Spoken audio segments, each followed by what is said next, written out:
네, 먼저 고 김하늘 학생의 명복을 빕니다. 저도 같은 나이의 아이를 키우는 엄마로서 또 초등학생을 가르쳤던 교사로서 이번 사건에 굉장한 깊은 슬픔과 고통을 느꼈고 책임감을 느낍니다. 안전한 학교 만드는데 최선을 다하겠습니다.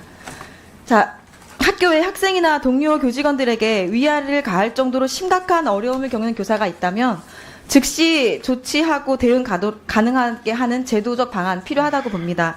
다만 그게 정서적, 심리적 어려움을 겪는 모든 사람들을 선별하고 배제하는 방식의 제도나 입법이어서는 안 된다. 저는 그렇게 생각합니다. 속도도 중요하지만 더 중요한 것은 정책의 방향성과 내용이거든요. 자, 저는 지금까지 논의들이 저랑은 좀 초점이 달라요. 자, 휴직, 복직의 과정, 질환의 유무를 자꾸 이야기가 되는 것은 이 살인 사건의 원인을 정신질환이다 라고 지금 전제로 하고 이야기가 되고 있는 것이 아닌가 이런 생각이 드는데요. 그러면 우울증을 겪고 있는 사람들은 다 범죄자입니까? 다 살인을 저지르나요? 그렇지 않습니다. 이 교사가 폭력성이 있는 그것도 약자에게 살인을 묻지마 살인을 저지른 살인마인 겁니다. 이 교사가. 우리는 정신질환에 집중해야 될 게 아니라 이 교사의 폭력 행위에 집중해야 된다. 저는 그렇게 생각하고요. 교육부가 낸 대책이 있어요. 여기 보면 질환으로 인한 교원, 학부모 등과의 다툼 및 갈등이 발생하는 사안, 폭력성, 공격성을 보이며 교원, 학생 등에게 위해를 가하는 상황, 이 두 개가 동일선상에 놓여져 있습니다. 이 둘은 분리돼야 돼요. 그러니까 지금 질환으로 위기를 겪고 있는 교사와 폭력성, 공격성을 보이는 교사는 구분되어야죠. 근데 같이 생각하고 계신단 말이에요. 폭력성과 공격성을 보이는 교사 당연히 긴급 분리해야 되죠. 그때 바로 분리를 했어야죠. 처음부터. 폭력 행위를 동료 교사를 폭행했을 때 바로 즉각적으로 분리했어야죠. 그렇지 않은 게 이 사건의 원인입니다. 그 교사가 정신질환, 우울증을 앓았기 때문이 아니고요. 자, 그러면 이 교육부 대책대로라면 우울증 있는 교사 학부모 갈등 보였을 때 그럼 긴급 분리합니까? 그럼 우울증이 있는지 없는지 모르는 사람이 갈등 일으킬 때는 어떻게 할 거고, 그럼 우울증 때문인지 아닌지 판별을 해가지고 그때그때 대처가 달라져야 합니까? 저는 교육부의 제도 개선안은 질환과 폭력성을 동일시하고 있기 때문에 질환 교원에 대한 낙인이 될 수 있다. 아주 우려가 크다라고 생각을 합니다. 우리는 정신질환에 집중해야 되는 게 아니고요. 폭력 행위에 집중해야 되는 거예요. 모든 교사, 정신질환 교사가 잠재적 살인마가 아닙니다.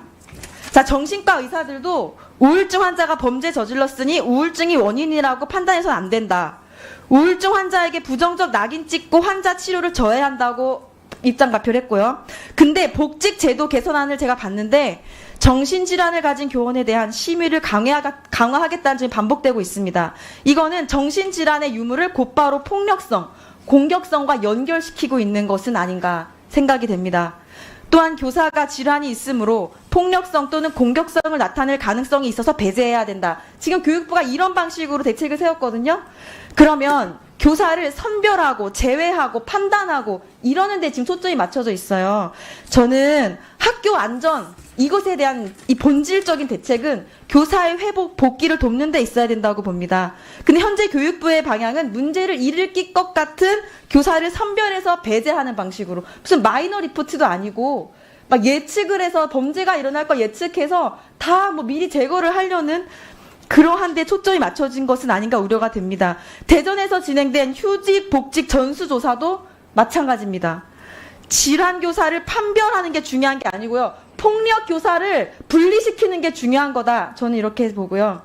하늘이 사건이 많은 국민에게 심리적 충격을 안겨주었고 그건 분명한 사실입니다.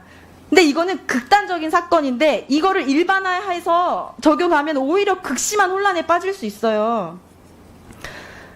자, 교육청이 폭력행위 교사를 즉시 분리하지 않아서 우리 하늘이 죽게 만들어 놓고 그 책임을 지금 누구한테 돌리고 있는 거예요? 자, 왜 잘못을 정신질환에 걸리면서까지도 불구하고 이 병 어쩌다 걸렸는데요? 지금 교사들의 4명 중 1명이 우울증 환자예요. 교권 추락에도 불구하고 열심히 가르치고 있는 선생님들한테 왜 이 살인의 책임을 묻고 있냔 말이에요. 제 말은 전체 우울증 환자와 교사가 지금 얼마나 고통스러워하고 있는지 아십니까? 폭력행위의 교사, 즉 즉각적으로 분리하시고요. 늘봄학교 학교 안전지도 제대로 하시고요. 본인들의 잘못을 교사들의 우울증 탓으로 돌리지 마세요. 이어서 하겠습니다. 네, 제가 잠깐 답변 드리겠습니다. 의원님 지적에 전적으로 공감을 하고요. 교육부의 정책도, 이번에 내놓은 정책도 분명히 정신질환과 교사의 폭력성은 구분돼야 된다 하는 그 기준을 가지고 있습니다. 그래서 특히 교사분들의 정신질환에 대해서는 선별보다는 지원해드리고 어떻게든 치유해드리는 쪽으로 강화하겠다는 말씀을 드리겠습니다. 의원님 지적하신 그 부분에서 좀 미진한 부분이 있으면 저희들이 계속 보완해 나가도록 하겠습니다.